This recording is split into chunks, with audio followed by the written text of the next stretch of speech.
So, boys and girls, as we've been visiting the animal adaptations textbook over the last couple of weeks, I just want to remind us of kind of where we've been in talking about animal adaptations. We've talked about the different ways that animals can disguise themselves. We use that big word called camouflage to describe how animals, different types of animals, use disguises for survival.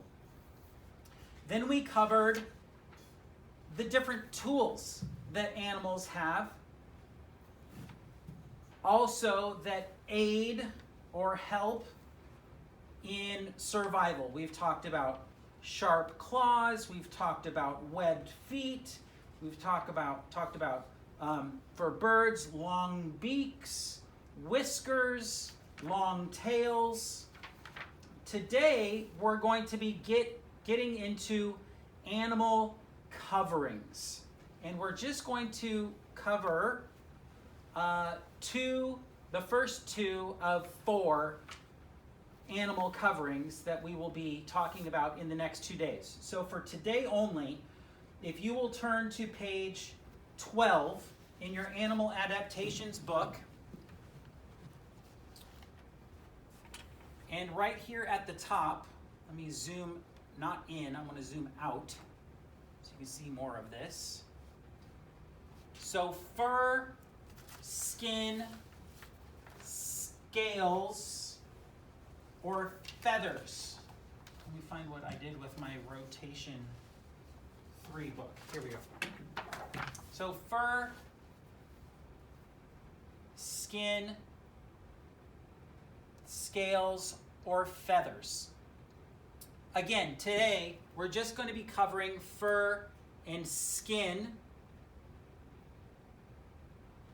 And we're going to, by the end of this lesson, we're going to know exactly what the author's purpose was, or what the main idea of these passages that we're going to cover with furry coats and with smooth skins. Okay? But before we get into that, I want to get a little bit of background information from you guys. Okay? Because it's important for Mr. Keener to understand what have your personal experiences with animals been like, and that will help me to better guide you through this lesson based on what types of experiences that you personally have had with animals. So I've got a poll for us to do today. It's got 3 questions to it. I'm going to ask you, have you ever been to a zoo? Surprisingly, with the previous 2 rotations, I learned that not every kid at Monroe has ever been to a zoo before. And so when we're talking about animal coverings, fur, skin, scales, and feathers, if you've never been to a zoo before, it might be a little bit more challenging for you to really have an understanding of what body coverings means when we're talking about animals. Second question is, do you have a pet at home? Maybe you've never been to a zoo before in your entire life, but maybe you have a pet at home. That would give you some deeper understanding about animals. It's a lot of responsibility. It's a lot of work to care for a pet. And then if you do have a pet, the third question is, what kind of body covering does your pet have? So I'm launching the poll right now. Please answer all of the 3 questions, and then I'm going to share the results of our poll so you guys can all see where you guys stack up in terms of answering these 3 questions. See, I see already we have 1 person that's never been to a zoo before.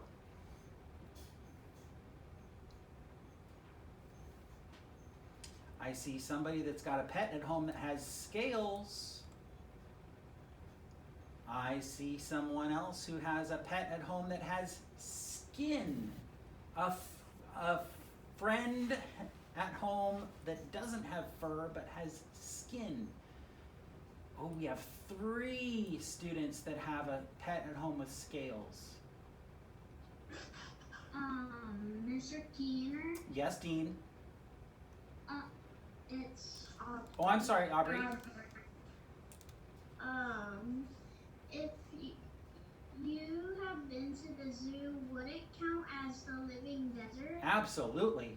The Living Desert is not only considered a zoo, but it's a fantastic zoo. And the thing that I love so much about the Living Desert is a great deal of animals that live at the Living Desert are animals that live here in this region of the world. And we're going to talk a little bit about environment and body coverings with animals based upon where they live on planet Earth.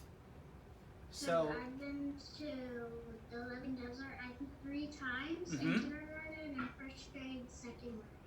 Cool.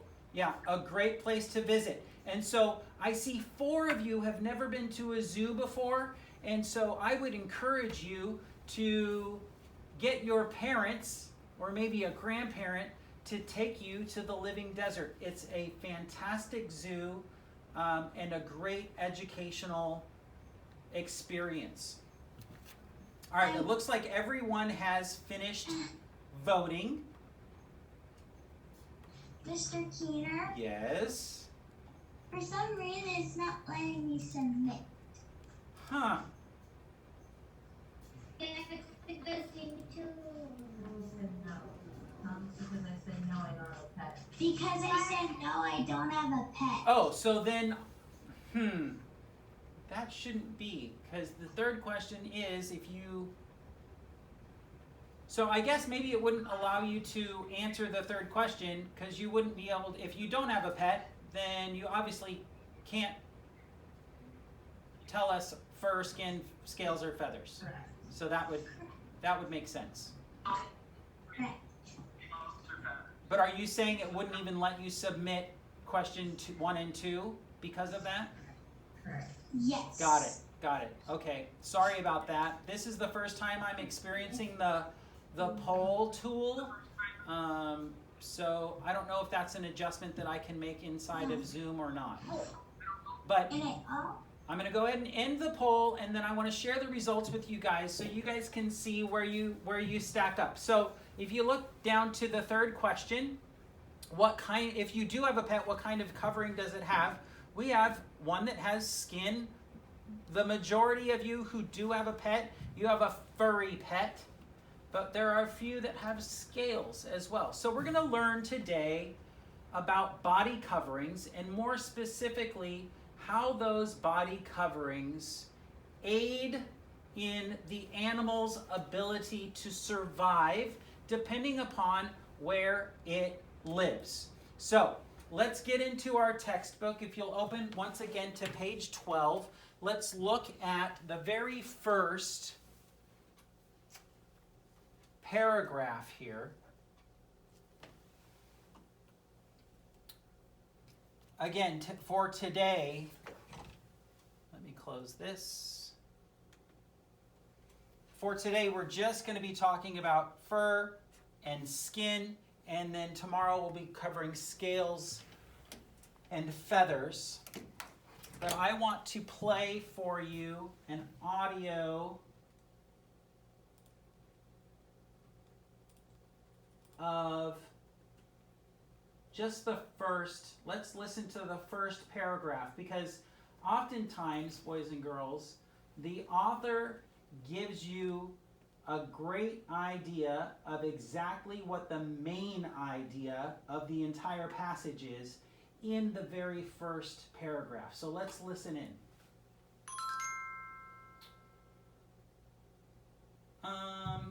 That's not right. You can't see it. You cannot see it. Okay, hang on just 1 second. I need to go back and then forward again, I think. Do you know how to screen share? Yeah, give me just 1 sec. Okay. Oh no. Now what have I done?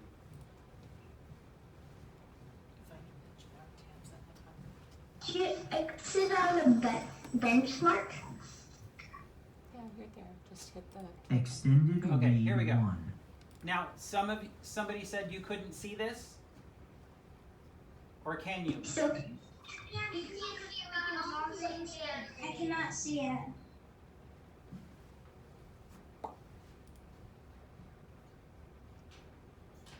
You did screen share. Well, I thought I did, but maybe I didn't. Click on you. Click on you. The green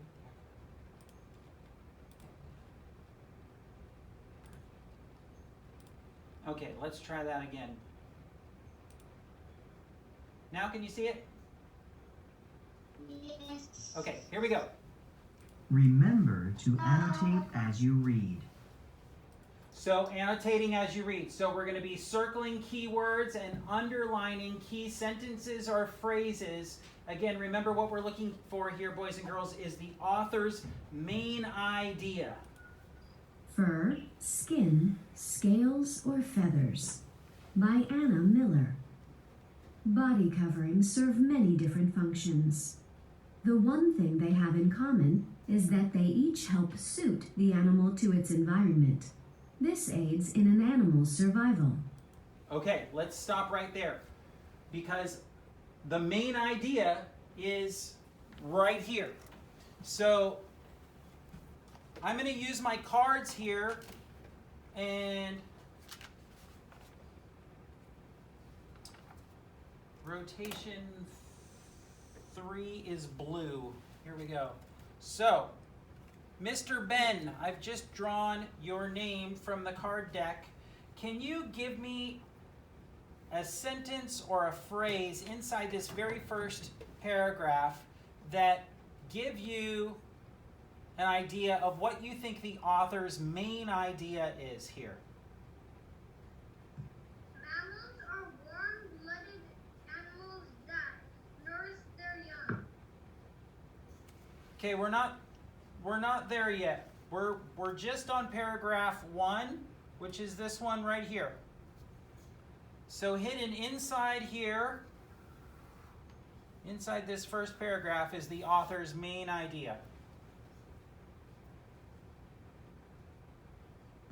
Body coverings serve many different functions. They sure do.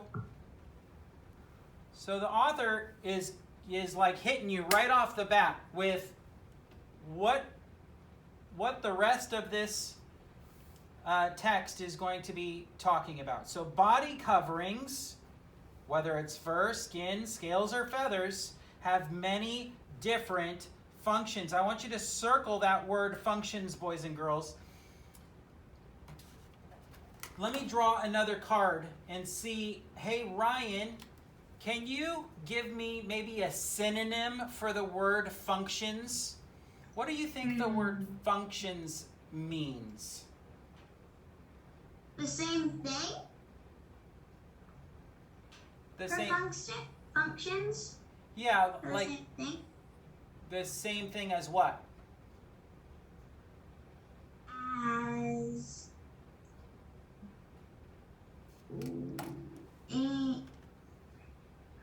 to survive.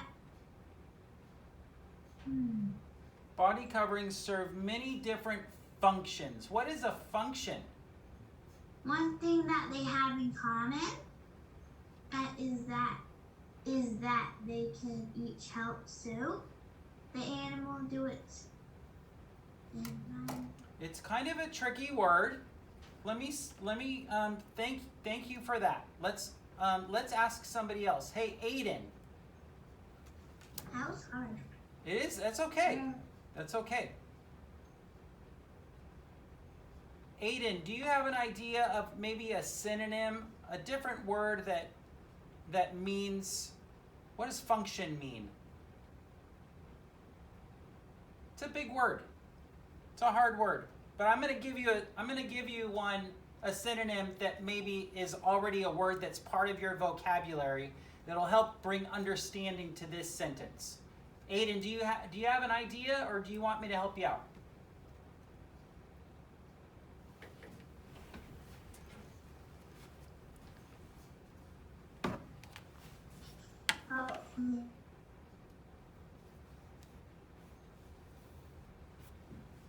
Help you out?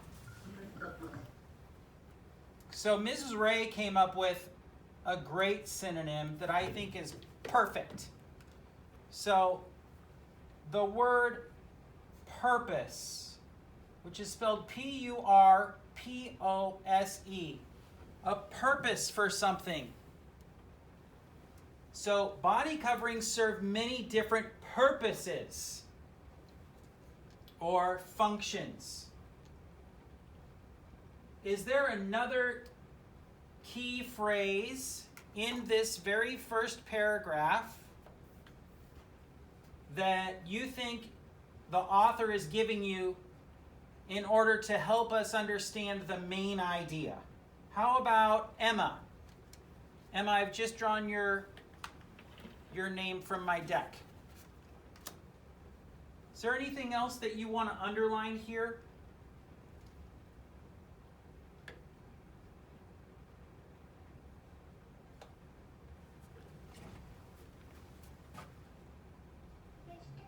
Emma's not here. Let me try somebody else. Sorry. Does somebody have a question? Talia, did you have a question? Yeah, I can't see the thing of writing because I only. Of course you can't, because I'm still. Of course you can't, because I'm still sharing the wrong screen. Now can you see the Elmo? Yeah. Okay, sorry about that, guys. Let me zoom in here just a little bit because it's too far away.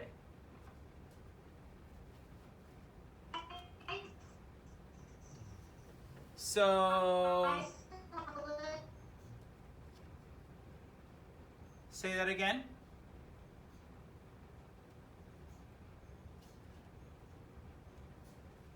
James, let me ask you, bud, is there any other part of this first paragraph that you think is a key phrase or sentence that helps bring better understanding for what the author's main idea is here?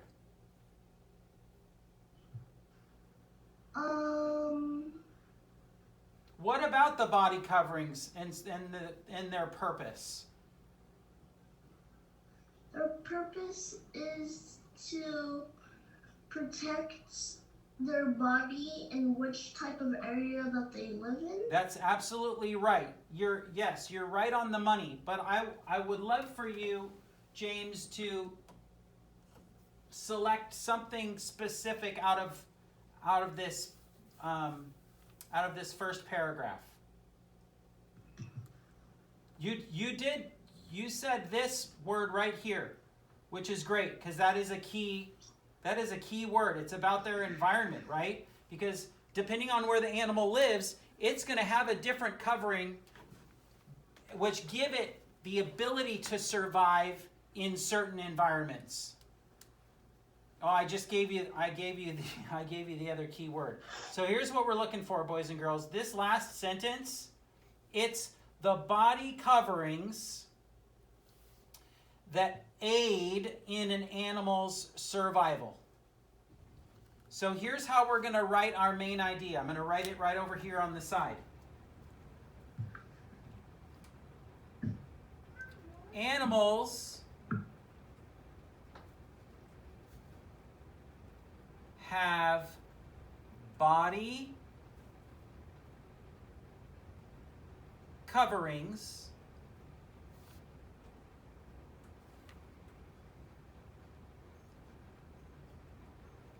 that help them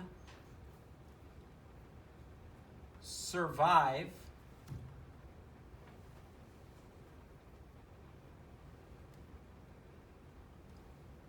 in what? Help them survive in their environment. Excellent. Great, Avery. In their environment.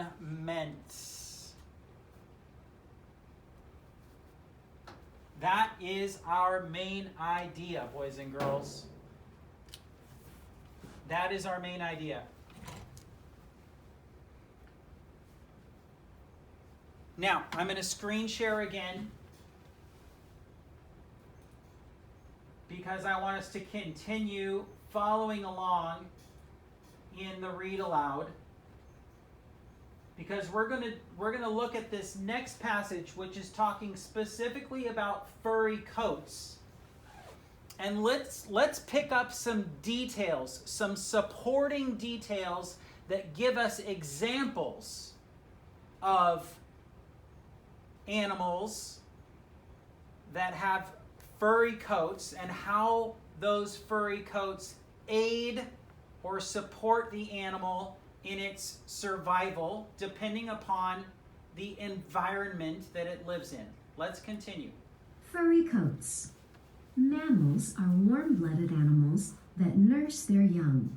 They are also the only animals that have fur covering their bodies. Fur keeps them warm and dry. Most fur has 2 layers.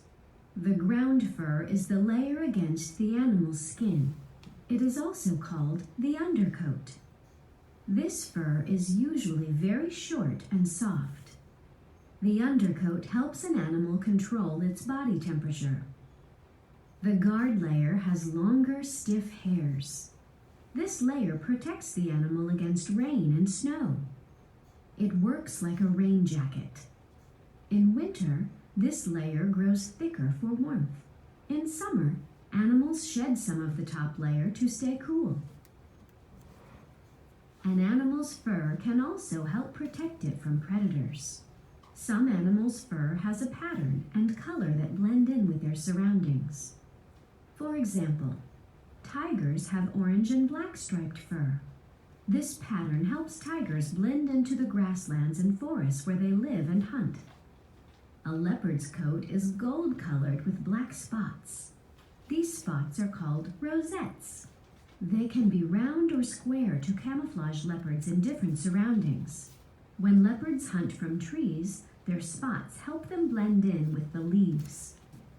The Arctic fox lives in the Arctic Circle. Most of the year, the ground is covered with white snow. In summer, the Arctic ground has many bare brown patches. An Arctic fox's fur is white in winter and brown in summer. The white fur helps it hide in the snow. The brown fur helps it hide on the bare ground. Earth's climate zones. The average weather in polar regions is cold and dry. Temperate regions have mild weather with warm summers and cool winters. The tropical zone is hot and wet almost year-round. Animals in each habitat have become adapted in different ways to survive. All right. Polar region, temperate region, tropical region, temperate region, polar region. Okay, so there are the different regions. This entire picture, boys and girls, you may or may not be able to tell, but this is the globe. This is planet Earth. We're located right over here on the west coast of the United States, and we're in a very much a temperate region. But again, the idea here is that the animals that we're going to be speaking about in our furry coats portion of this content, of this passage, will each of them may live in a different region on the planet, and it's their fur, their body covering, which help it to survive in certain regions of the world. So let's now look at this paragraph, paragraph 2. I'm going to stop sharing here so that you can see the Elmo again. And let's look at this first paragraph, little paragraph right beneath furry coats. So we're on paragraph 2. So I'm going to call on Miss Jessie. Miss Jessie, I've just drawn your name out of the deck. Here we're looking for supporting details that talk about the animal's body and their covering that help them survive in the in certain environments. So when it's speaking about mammals, which are warm-blooded animals, what is it about their fur coats that is a key detail that supports the author's main idea, Jesse? So you're looking for something, either a sentence or a key phrase out of this paragraph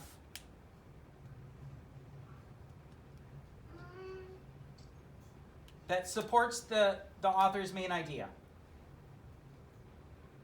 I think it is. They are almost the only animals that have fur cover their bodies.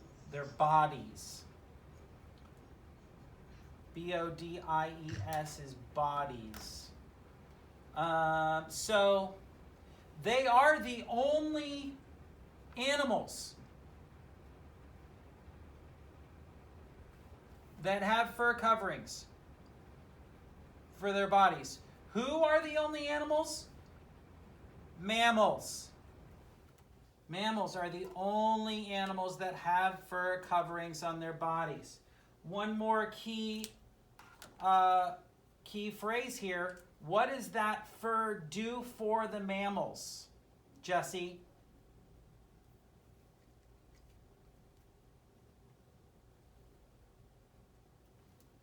It's still right here in this paragraph. What's that? Fur keeps them warm and dry. Bingo. Bingo. And then it goes on in paragraph 3 and 4 to explain more about the furry coats of mammals. So in paragraph number 3, we learn that most fur has 2 layers. There is this kind of fur, ground fur.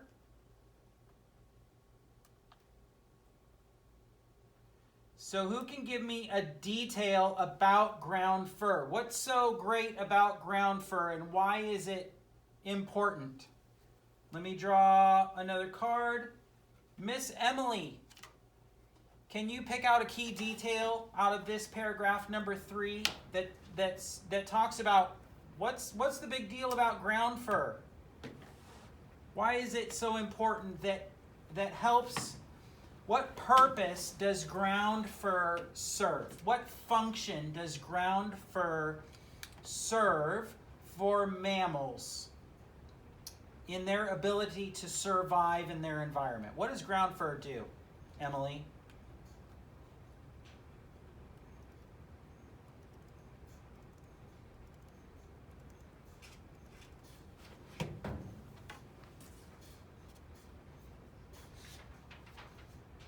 It says it has an undercoat. It helps animals' body temperature. Yes, excellent. So you gave me 2 things. You gave me a second word description for the ground fur. Ground fur is also called an undercoat. And what the undercoat does, Emily just told us, is that it helps an animal control its body temperature. In other words, as the seasons change, and I'm going to just use the coyote for an example. We have coyotes here in the desert. Can you imagine having a really thick coat of fur like a coyote does during the summertime when it's 120 degrees outside? That would not be very fun, would it? But what we're going to learn is in the next paragraph is what happens to that fur. Okay, so we've just talked about the first layer, the ground fur. It's the layer that's closest to the animal's skin. Another name for it is an undercoat. It helps an animal control its body temperature. Let's move on to paragraph 4. So the guard layer, that is the other layer. So we have 2 layers. We have the ground fur or the undercoat, same thing, just 2 different descriptions. But then we have the guard layer. What does it say about the guard layer? It has longer, stiff hairs, but what purpose does it serve? What function does the guard layer serve? Elizabeth, can you pick out a key detail about the guard layer out of paragraph 4? What's the purpose or the function of the guard layer?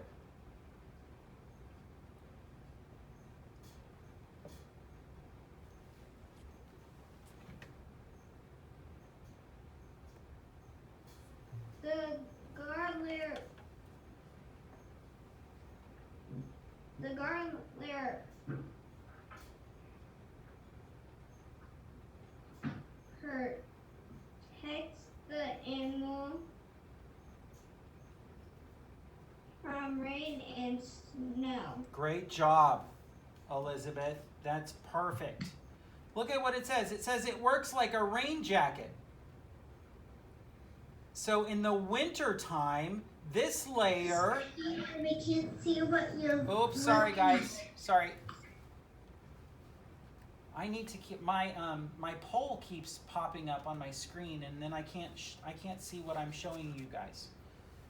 Hang on just a second. Let me adjust this a little bit.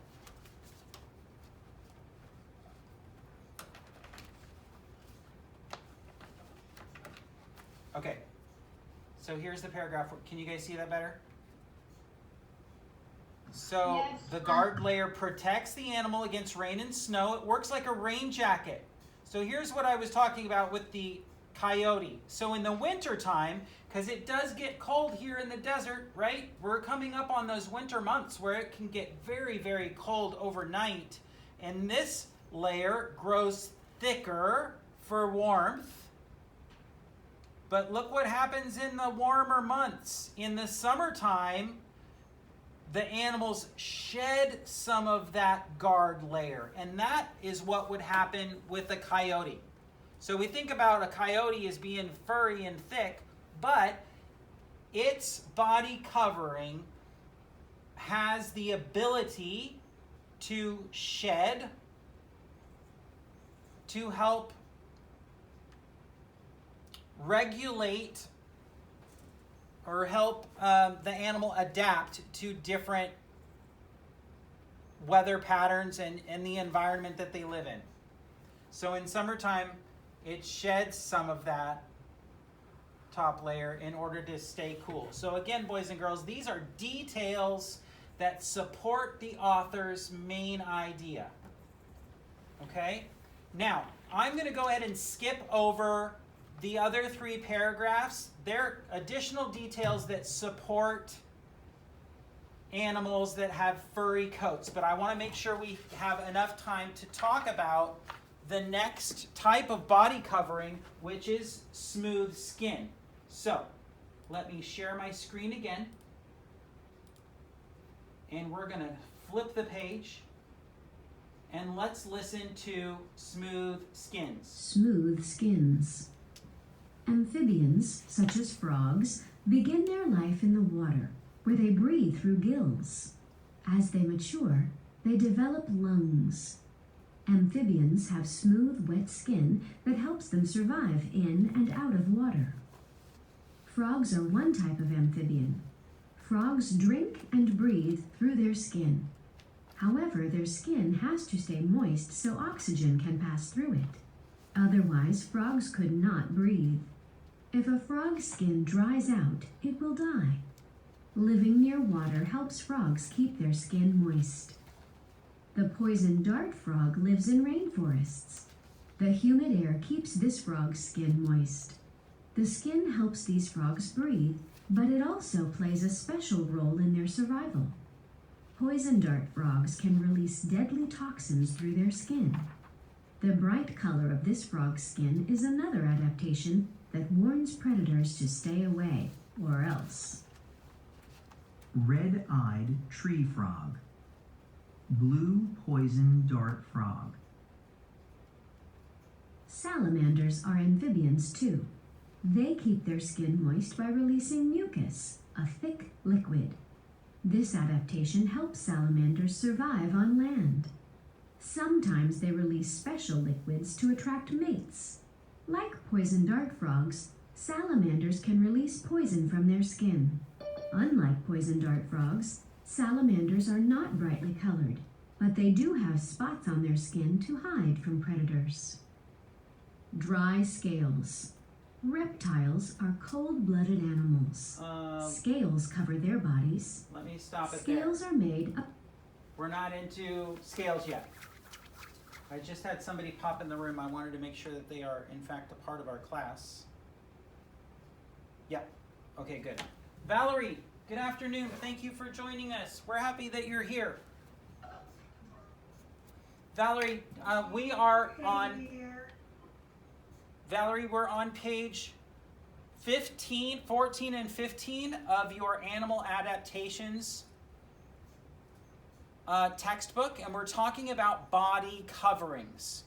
Right now we're going to talk about the key details of animals that have smooth skins and how that type of body covering helps an animal survive in their environment. Okay? All right, let me stop sharing again. And so you guys can see what's underneath the Elmo. So let's talk about smooth skins, boys and girls.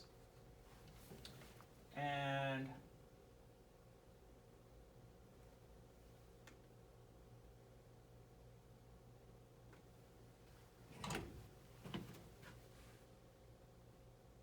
let me make sure you guys can see that.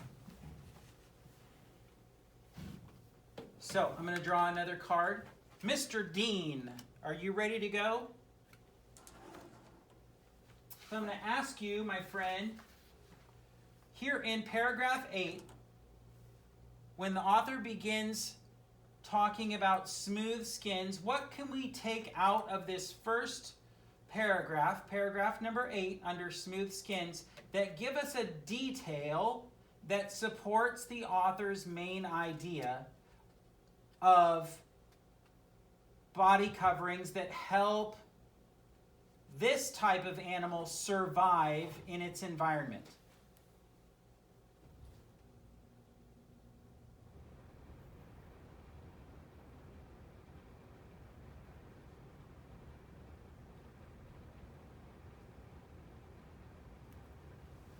Dean, are you there?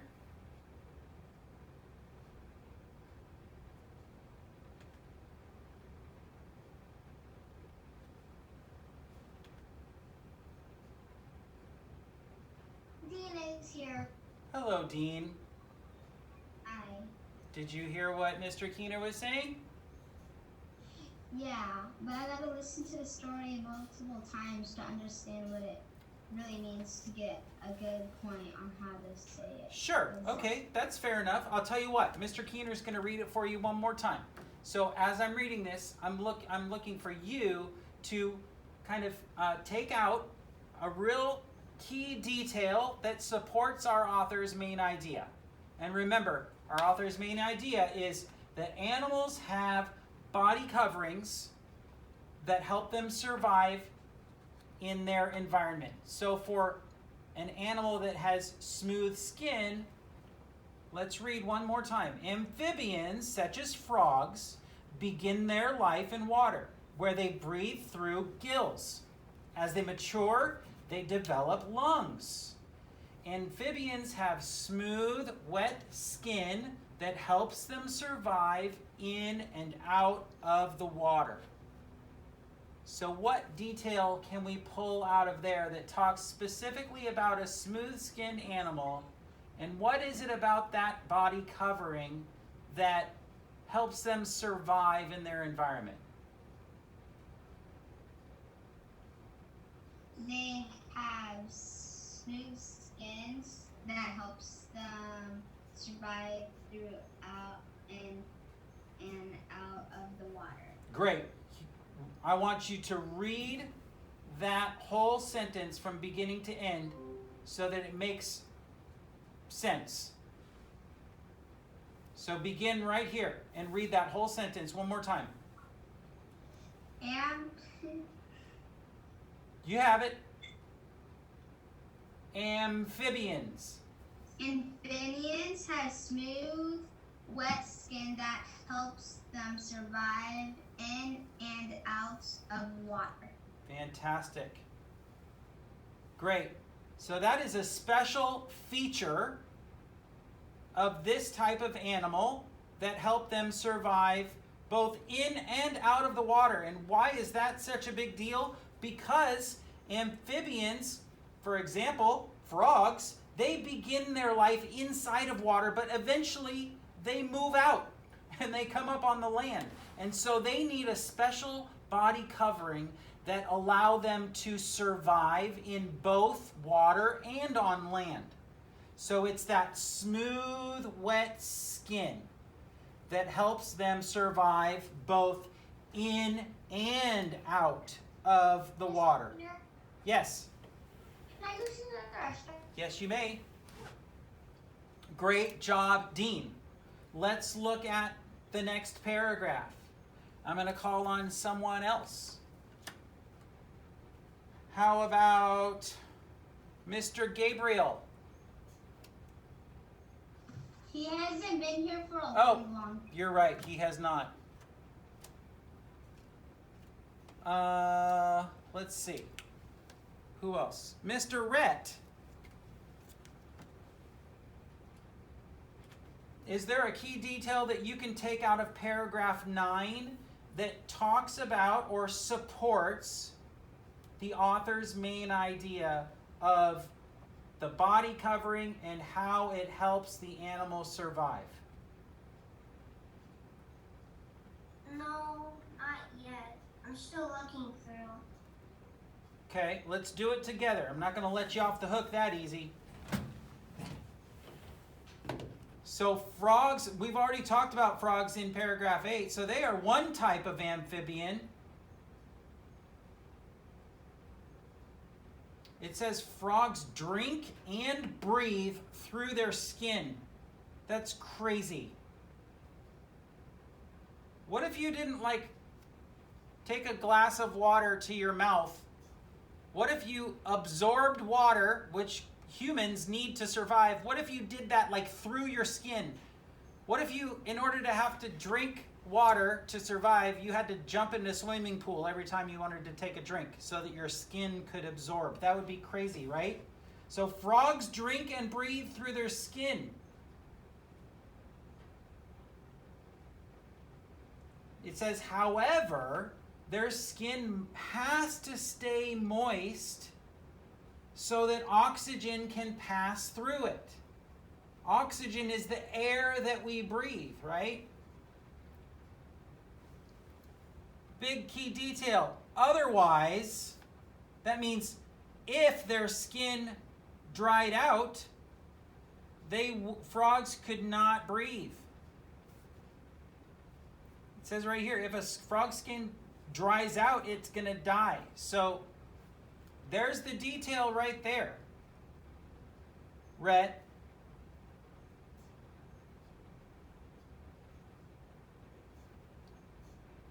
Okay. The fact that their skin has to stay moist in order to breathe so that oxygen can pass through it.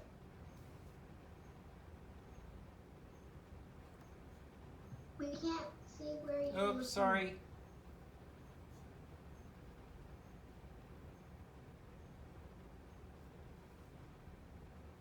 All right, moving along. The poison dart frog lives in rainforests.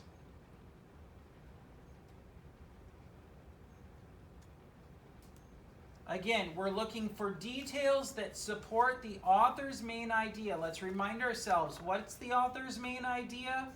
That animals have different body coverings that help them to survive in their environments. So, paragraph 10.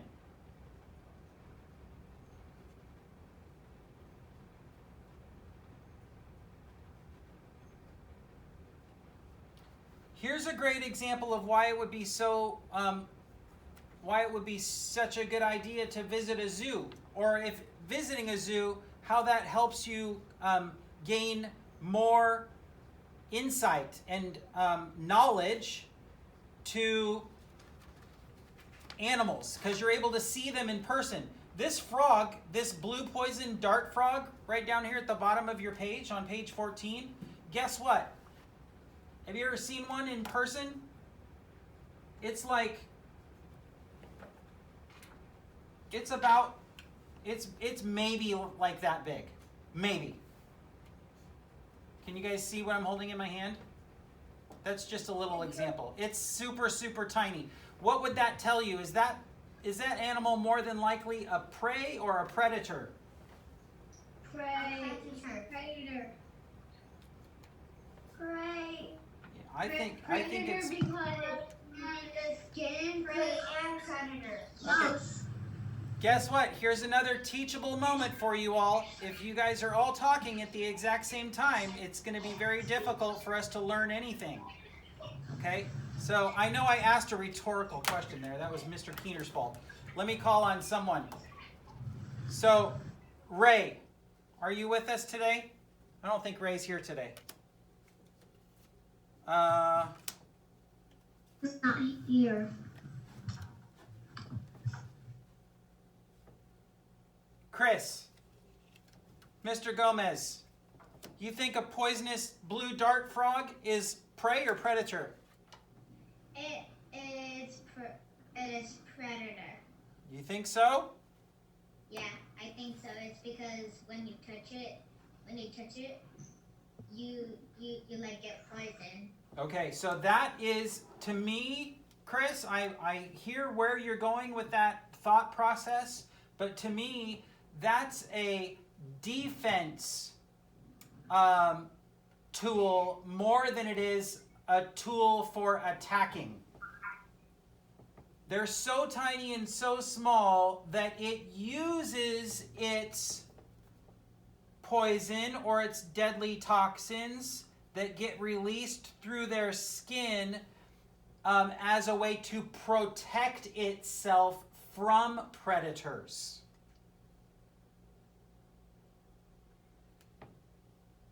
So the clue or the detail that we're looking for is right down here, boys and girls. It's the last sentence in this paragraph.